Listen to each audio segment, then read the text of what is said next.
بسم الله الرحمن الرحيم السلام عليكم ورحمة الله تعالى وبركاته كلنتي wanaagsan dawadayaasha qiimaha iyo xashmada inaga mudan meel kasto aad dunida dacaladeed ka joogtaan iyo soolbood nala socotaan halkani waa shabakada wararka shacabka TV oo laaba idin soo gudbinaysa wararkii ugu dambeeyay xaaladda guud ee Soomaaliya iyo caalamka intiisa kale dawadayaal qaybtan waxaan ku eegi doonaa falanqeyn xiiso leh oo ku saabsan fashil ka hareeyay qoliyaha siyaasiyiinta mucaaradka iyo ujeedada ugu weyn oo ay u diideen ka qaybgalka doorashooyinka socda ama ay doonayaan inay isbaaro u dhigtaan oo imanka la ogaaday taasi oo sidoo kale dareen xoogan ku dhalisay shacabka Soomaaliyeed iyadoo bulshada Soomaaliyeed kuwada ku sugan gudaha dalka iyo daafaha caalamka ay maanta midnimo iyo sidoo kale dawladnimaduba taageersan yihiin kana soo horjeestaan danaha shisheeyaha dusha ka riixaya ee loo adeegsanayo ragga siyaasadda Soomaaliya ku dhex wareeray waxaan eegi doonaa sida ay bulshada Soomaaliyeed uga falcelinayaan ficilada gurcan ay muddooyinkii ugu dambeeyay la imaanayeen qoliyaha siyaasiyiinta mucaaradka iyadoo barnaamijkeenan gaarka marti ku tahay hooyo luul oo kamid ah maamooyinka Soomaaliyeed ee dalka waqtiga nabadda soo joogay imankana dareensan in jamhuuriyadda federaalka Soomaaliya wax qabad xoogan ay la timid taasi oo shacabka Soomaaliyeed ku taageersan yihiin dawladnimada soo kabanaysa dawade adiguna nagala qaybgal barnaamijka oo afkaartaada noogu soo gudbi qaybta hoose ee faalooyinka iyo wixii talooyin aad u hayso ummadda Soomaaliyeed iyadoo sidoo kale la xiriiri kartaan xafiiska wararka shacabka TV qaybtiisa magaalada Muqdisho idinkoo wacaya nambarkeena Soomaaliga eber 6393634 waa nambar Soomaaliya WhatsApp-kiisa eber 6393634 halkaasi aad noogu soo xiriiri kartaan ama noogu soo gudbi kartaan wixii macluumaad talooyin iyo barnaamijyo gaarba ee aad inoo haysaan waa inoo sidaas muuqaalka faafiya oo sii sheer gareeya maadaama ay marti ku tahay barnaamijkeenan gaarka hooyo qaali ah oo si weyn ula socota xaaladda dalka isla markaana ummadda Soomaaliyeed halkan ugu gudbinaysa daqiiqadaha soo aadan fariimo wadaniyada xambaarsan bishaaro macadka daarul iimaan online ee xadinta quraanka kariimka qolkii eebe waxa ummadda Soomaaliyeed ugu bishaareynaya inuu si sahlan idinku bari doono xadinta quraanka kariimka ee qolkii eebe si fudud oo online ah hadaba hadii aad danaynayso waxaad kala xiriirtaa nambarada boorka idinkaga muuqda ama shaashada hadaba sidaad ku maqasheen daawadayaal hordhici barnaamijkeenan gaarka kooxdii mucaaradka Soomaaliya oo dhawaantan ku fashilmay inay ka qayb galaan howlaha doorashooyinka ay socdaan kadib markii ay waayeen raga xildhibaan oo dhankooda ka soo baxay markale ay doorashooyinka ka kala dhacay magaalooyinka Baydhabo, Dhuusamareeb iyo Muqdisho halka magaalooyinka harsanna ay ka bilaaban doonaan ayaa la xasuustaa kooxdu war ay soo saareen in ay markaa yiraahdeen waanu ka soo horjeednaa hawsha doorashada taasi waxay keentay in shacabka Soomaaliyeed dal iyo dibadba meel kasto ay joogaan ka falceliyaan ficilada gurcan ee kooxda iyadoo ay sidoo kale ummadda Soomaaliyeed maanta dareemeen dhagaraha ay kooxda hadii goorale soo maleegayso kuwaasi oo aanay ka shaqeynaynin danta ummadda Soomaaliyeed waxaanu ku soo dhaweynayaa shabakada wararka shacabka TV maamuluul oo ah hooyo Soomaaliyeed oo qurbaha ku sugan balse waqtigii barsimaadka dalka soo joogtay halkan afkaarteeda ugu gudbi doonto shacabka Soomaaliyeed ماما waxaan kugu soo dhaweynayaa shabakada wararka shacabka TV bismillaah assalaamu alaykum wa rahmatullaahi wa barakaatuh wa alaykum asalaam maama soo dhawow Cabdi Fataaxo waan salaamayaa shacabka TV iyo ummadda Soomaaliyeed meel ay joogaan dal iyo dibad salaan qaaliya baan u gudbinayaa safiican dalkeeni maanta wax meel lagu diirsado maraya meel lagu diirsado uu maraya meel laga qasamari maayo ma garad haye 5 sano inay bil laadahay iyo inay 2 bilood laadahay kala garan maayee buu joogaa Maxamed Cabdilaahi Farmaajo nabadgelyo iyo naxariisi korkeesa ha ahaato dalkii wuxuu noqday dal la tartamaya adduun weynaha dal la tartamayuu noqday safiican haye sababtoo ah waa nin daacada waa nin diin leh waa nin isku kalsoon waa nin iimaan leh waa nin badan qabkii Soomaaliyeed soo celiyay qabkii Soomaaliyeed nin soo celiyay weey safiican haye madaxweynihii ugu horeeyay waxa maqaal igu ah inuu gabre maamulayay madaxtooyada oo amarka bixinayay oo xafiiska wuxuuna ka amrin aanu ka socon jirin waa madaxweynihii Farmaajo ka horeeyay safiican كوريي maantana nin aan wanaag ku soo gelayn ama dan Soomaaliyeed wadini kalaam kama jeedin karo kalaam riddi rawjaan weeye ma garad safiican haya waxaa marka cajaayib aad u ah waa nin dadweynuhu ku kalsoon yahay waa nin militarigu ku kalsoon yahay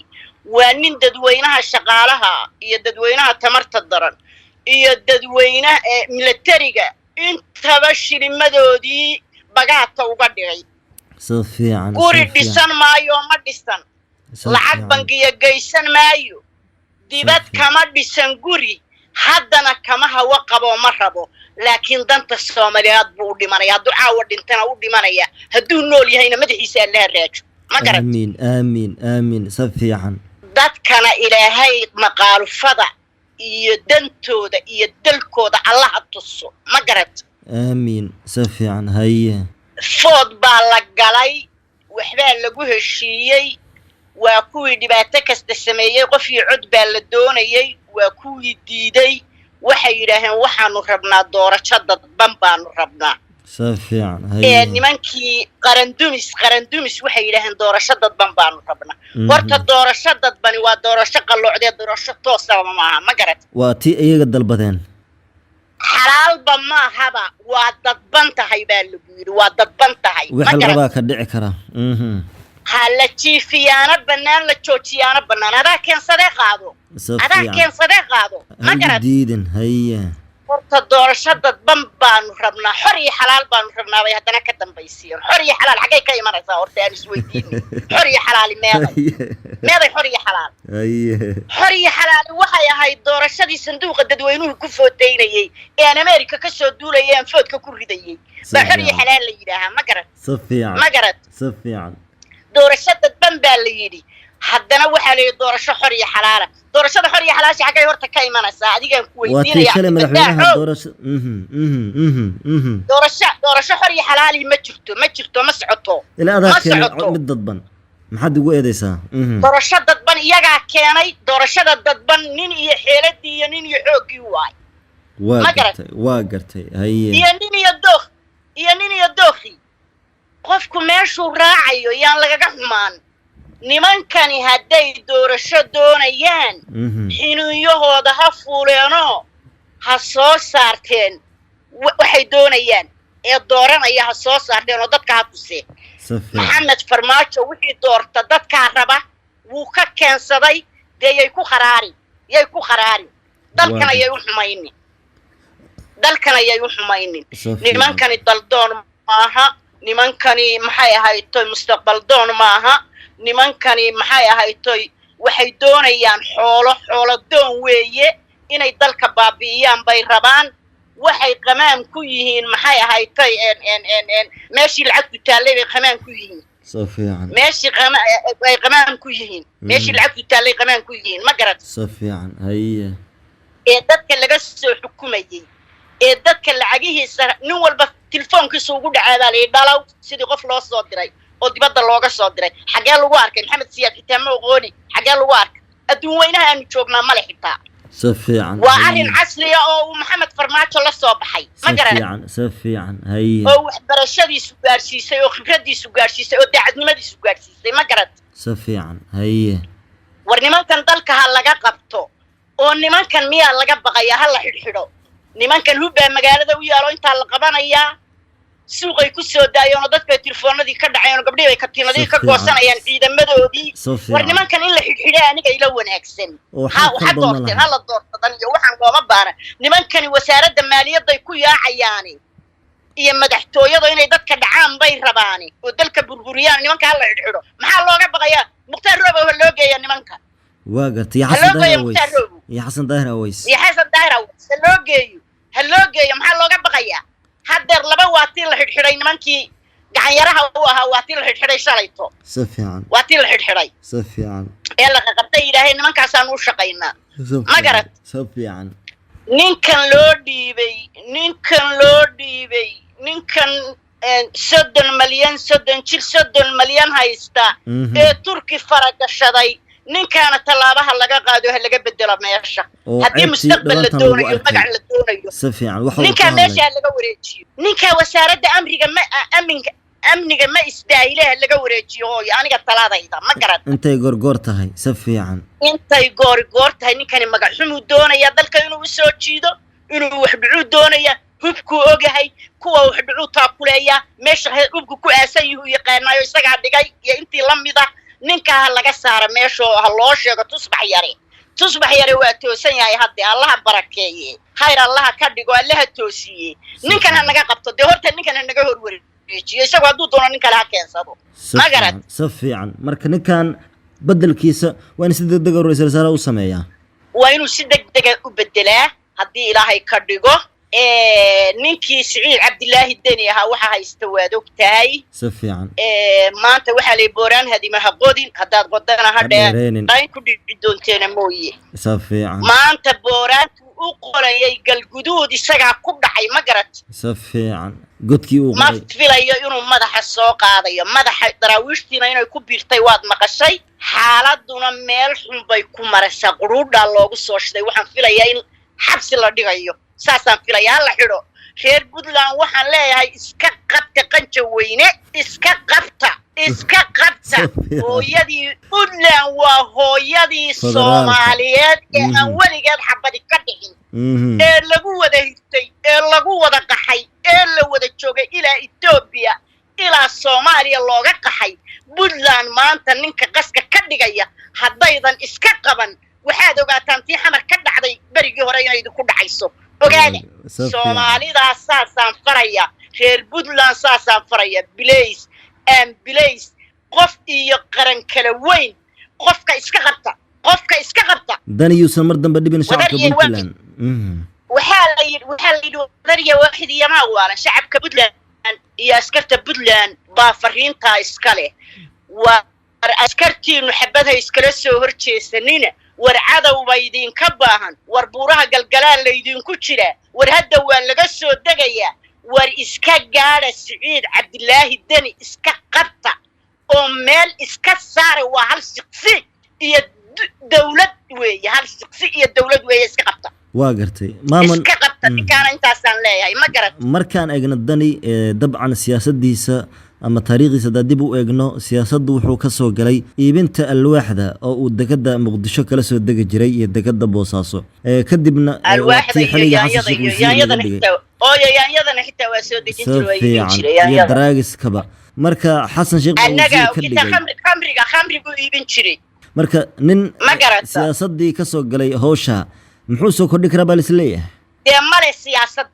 siyaasadba male sababtoo maanta wuxuu yidhi madaxweynenimuu doonay Puntland buuna maanta doonaya inuu xabad ka qarxiyo bal xagee siyaasadi u soo martay Puntland buu hagaajin kari waayay ma dawladda Soomaaliyeed buu hagaajin karaa ninkaas مرشح dadku caqli lahayn safiican dadku miyaan caqli lahayn sidoo madaxweyne u noqon karaa muxuu satari war carabta googoradaha lihi ninkan meel hagayso carabta googoradaha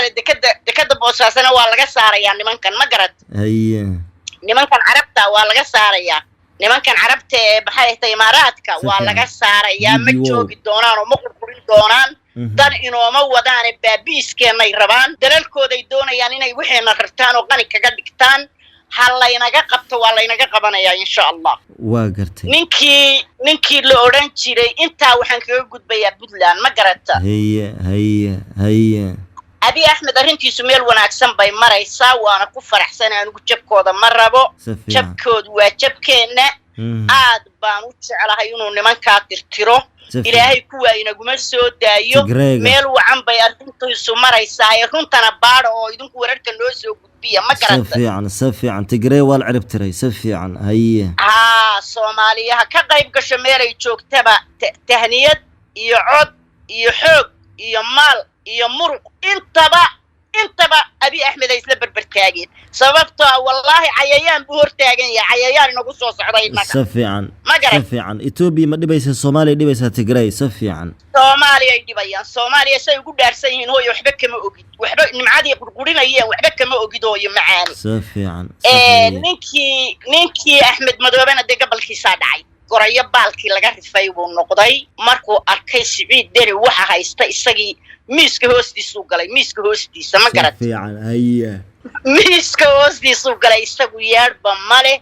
hanjabaada ku soconaysa iyo hooga ku soconaya waynu wada ognahay Garbahaarey 16 kursi iyo beledweynana xamar baa la keenayaa baa la yiri ilaahayna ha ka dhigo insha Allah ta'ala ma garata safiican haya Soomaaliya meelay joogtaba adduunyada dadka ku kala daadsan waxaan ka codsanayaa dalkooda ilaahay hagaajiyo inay maal gashadaan dawladooda inay isbarbar taagaan dalkooda dhistaan oo maal gashadaan ban ka codsanaya oo hawada u marinaya ma garat safiican oo ay iska daayaan dibad wareegan iyo dibadaha la maal gashanaya la dhacayo la boobayo ta kale hooyo militariga Soomaaliyeed hawada waxaan u marinayaa salaan baan hawada u marinayaa salaan kadib waxaan ka codsanayaa inaan la kala gadan xaraash qaran safiican iyo dad edeb daran iyo maxay ahaaytay shilimo la siiyo yay raacin shilimo weligood bay qaadanayaan oo matixgelin leh oo sharaf leh oo ay dalkooda ku dhisanayaan bay qaataan yaani nimanka qarandumis yay maqli dalkooda yay colaad gelin askartu wayna isku xuduud ahaataa cadawgoodu waa mid cadawgoodu waa al-shabaab cadawgoodu waa intii dawladda nacab cadawgoodu waa dariskeena inoo dhow inaga ilaaliya sharaf darrada oo isilaaliya oo israaca oo isqabsada gamcaha isqabsada qarandumis uu idin yeedhan waxba idin ma hayaan wallahi dirayska idinku qallalaya isilaaliya intaana waxaan farayaa militariga Soomaaliyeed iyo police iyo CID iyo mid walba safiican intaasaan farayaa marka hooyo xaajadu wayga gabagabe ilaahay khayr ka dhigo farmaajana ilaahay kor ha ka dhigo farmaajo kor Allah ka dhigo cadawgiisana cagta hoosteeda ilaahay ha geliyo hooyo cadawgiisa cagta hoosteeda Allah geliyo maanta hadii laga faa'iideysan waayo waa bil soo dhalatay waa qorraxda sacab lagu ma qarin karo ilaahay bay inoo soo diray waa Maxamed Amiin ilaahay bay inoo soo diray dadka Allah tuso garabkiisana ilaahay ha galo isagiyo Burtuqaanba garabkooda Allah ha galo gafuur culusna ha laynaga saaro Burtuqaan baa military keenaya Burtuqaan baa keenaya ha laynaga saaro gafuur culus Amisom waynay baxdaa Burtuqaan baa inana way isku filanahay wixii caawimaana Burtuqaan bayna la barbar taagan cimrigiisa Allah dheereeyo cadawgiisana cagta hoosteeda Allah geliyo isagiyo farmaajana salaadaan tukado iyo salaatuleysha iyo qaybkaba waa uga duceeyaa Urdugan safiican Urduqaan Urduqaan waa nin qaali ah oo macaani marka hooyo ilaahay khayr ka dhigo dalkeena nabada inooga dhigo Allah idinku amaansado oo macaani dadkeeni wuu baabaay abaaraha silica xoolaha dhamaaday waxaan arkaa Allah bal xoolaha ay laaluushka ku bixinayaan ay ku dhisanayaan maxay ahaaytay ay leeyihiin waan ku tartamanaa nin yiri nimanka xaraash qaran nin halkaa isa soo taagay oo yiri intaas oo ku bixiyay oo waxaan ugu deeqay dadka maranaya ma arag indhahaygana ma saarin safiican hay kamana suurowdo ilaahay bay naga qabanaya dadkani dad dawlad doonaya maahe waa dad qamaamahe ilaahay farmaajo tusayo wasaaradda maaliyadeeda iyo madaxtooyadaas ay ku qamaamayaan laakiin ilaahay bay tiisa tahay waxaana fadhiya libaax aan loo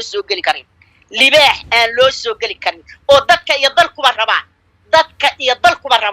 waayahay aad baad u mahadsan tahay maamuluul hooyo Soomaaliyeed oo barnaamijkeena gaarka ku casuumnay thank you very much always aad bay u mahadsan tahay daawadayaal sida aad maqlayseen waxay ahayd maamuluul oo ah hooyo Soomaaliyeed oo barnaamijkeena gaarka ku casuumnay iyadoo aan markaasi wax ka weydiinay afkaarteeda xaaladda guud ee Soomaaliya talooyinkaasi muhiimkana halkan ugu gudbisay shacabka Soomaaliyeed idinkuna daawadayaal afkaartiina inoogu soo gudbiya qaybta hoose ee faalooyinka waa inoo qaybaha kale ee barnaamijyada soo socdee nabad geliyo ayaan idin leenahay ummadda Soomaaliyeed ka codsana aniga waa tegay aruurta saliib badbaadiyo si ay wax iigu taraan markaan qabriga galo walaalayaal diin halii baro una halii siiyo halii tarbiyeeyo dayaa'aada haliiga baxsho waxaan ahay aabe Soomaaliyeed gaaji ima alluul ay hayso xoog ilmihiis waxa ku taran aan haynin caruurtaas yariiraysta ah halaga ejersado